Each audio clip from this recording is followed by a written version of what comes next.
Hello, my name is Chika and I'm the editor of the Nigerian Eagle. Now we're here today with Dr. Packard, who is CEO of Bioclinetics, and his partner has discovered a cure for HIV. So we're here today to do a further deep dive in actually what the process was to discovering that, how it actually affects the antibodies, and what he actually plans to do with this. Hello, how are you? Hi Chika, thank you. I'm glad to be with you today. And it's true, I didn't believe it at first, but I've looked into the research on this. The data is compelling. Dr. Joe, who I endearingly call him, is an immunologist in Texas. One of his patients had HIV and never got sick, never took medicine for it, never got sick, and never progressed to full-blown AIDS. But he had HIV for more than 10 years. And Dr. Joe simply asked him, like, what is the magic? What is it that you have that others don't have? I don't know, he said. So can I study your blood? To his patient, and his patient said, sure, go ahead. So he took some blood, studied it, found what it was, and it was an antibody. We call this a broadly neutralizing antibody. It wasn't created synthetically by man. It was created by God in this man, and it prevented him from getting sick from HIV. So we found that antibody and the cell that produced it, a B cell. These are white blood cells. We cloned the process. I didn't do it. I shouldn't say we. Dr. Joe did. But he's my partner and very dear friend. And but he cloned that, and now the antibody can be issued to other people as borrowed immunity, and it can protect them from the virus propagating. So in other words, if somebody has HIV, the spear that pokes through or that impales the human T cell and opens it up to dump in its poisonous DNA is blocked. It's kind of like a cork on a butcher knife, and it doesn't let it stick anymore. But it's really done through covalent bonds and electrical charges, and it simply does not allow the virus to open up the cell and put in the poison DNA. The virus usually likes to do that, and then the cell dies. But before it dies, the cell produces millions of other viruses, more HIV viruses. It stops that. So even if they already have HIV, it can handcuff the HIV virus and stop it from spreading. And it essentially cures the disease. It's 92% effective. It's been tested in vitro. It's been tested in primates, and the results confirm our theory. It's never been tested in humans, of course, except the original human that God tested it on, which was the human where we cloned it from, and it helped him. We have no reason to suspect it wouldn't help others. We don't anticipate there to be any side effects. We can't prove that yet, but that's why we need to do human studies. We don't anticipate any side effects. And I want to clarify, today's current medicine, which are called ARVs, or antiretroviral medicines, they do extend the lives of humans 10, 20, even 30 years, but they cause terrible side effects. Finally, they cause death. They cause liver and kidney disease.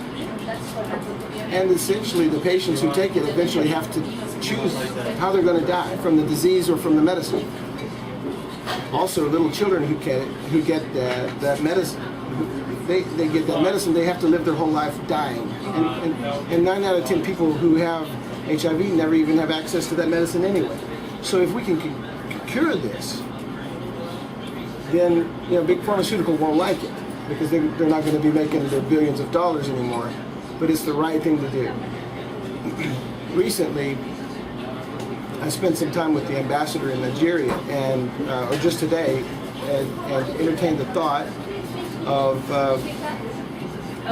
maybe working with Nigeria on this, letting them also do some of the studies in that country there. And also working with Reno Omokri, this is a fascinating experience that I've had working with Reno, I will say, and I'm very enthusiastic to continue to work with him. I hope that this will facilitate somehow taking this Clone 3, as we call it, to allow Nigeria to also do the studies in their country and begin to start curing some people, we hope. So what was the ambassador's reactions and thoughts to actually bringing a possible cure for HIV to Nigeria? Well, first of all, Reno helped bring this about, and he saw. I'm so impressed with that man. He really has helped me change my naive image of Nigeria, which, you know, as a youngster growing up, I had this image. This has really been mind-blowing for me. I'm just very, very positive experience now. Thank you, Reno. And I've read his materials and I've seen his programs. As he brought this in and presented it to the ambassador was very quick to say, very positively, let's get you in touch with the Minister of Health in Nigeria, and I will help you get the visas and get going if we're able to do that. So I'm going to go back and visit with my partners and see if we can. And if not, we at least give some license or some way to allow them to do that. Okay, we want the world to experience the benefit from this. It's not a selfish thing.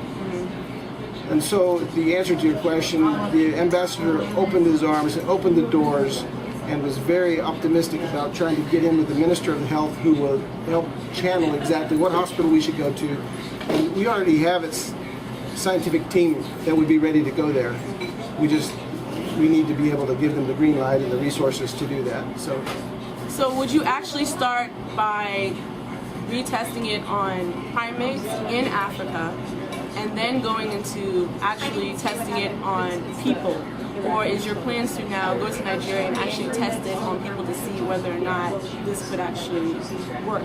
Well, I don't know the answer to that question. That will depend on the Minister of Health and the NACDAC there, the system there that's set forth. I hope they don't require us to retest it on rhesus macaque monkeys, because that's already been done. We got the evidence, and I don't think it's necessary to do it again. Okay, and my last question is, and something that probably most people would like to know. Now, you said this would help the individual. So what happens to now if the individual who's infected had intercourse, or maybe, the main issue in Nigeria is mothers having HIV now passing it on to their children. How would that affect that second party that might or might not be infected? That's a great question, Chika. I don't know the answer to it. For that reason, we need to do human studies. Here's what I expect, though. I believe that since the virus has been neutralized, if there's intercourse or maternal-fetal transmittance, that the recipient may receive the virus, but that virus would be handcuffed also, and that they would not get AIDS. I can't prove that, I hope that, and I believe that. But that's, the only way to test it would be testing it on humans that already do have it, so we can't inject new virus into people, but we can check to see if people that have relations with them or maternal-fetal, if it did spread. We just expect the answer to be no. Thank you so much, and we're definitely going to follow up on this. This is an amazing breakthrough, and we definitely